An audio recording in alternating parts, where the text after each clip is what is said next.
দেখুন জঙ্গলের ভিতরে বনো কচ্ছপ।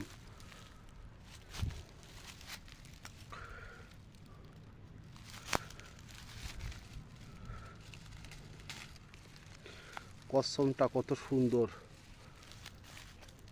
অসাধারণ। অনেক বড় একটা কচ্ছপ, জঙ্গলের ভিতরে বনো কচ্ছপ যাচ্ছে।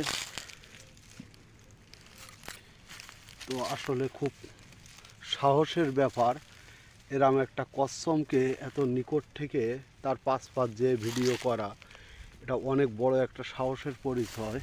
তো আমি সাহসী মানুষ এটা বলবো না, কিন্তু অসাধারণ সুন্দর একটা ভিডিও ধারণ করার জন্য রিস্ক তো নিতেই হবে। আমি রকি সর্বদা ইটালি থেকে আপনাদের কাছে নিত্য নতুন জিনিস দেওয়ার চেষ্টা করি। দেখুন জঙ্গলের ভিতরে ঢুকে গেল কচ্ছপটা। তো আসলে এই ভিডিওটা যদি ভালো লাগে সুন্দর একটা গঠনমূলক কমেন্ট করবেন এবং সঙ্গে থাকবেন। ভালোবাসা অবিরাম, সবার জন্য শুভকামনা। আল্লাহ হাফেজ।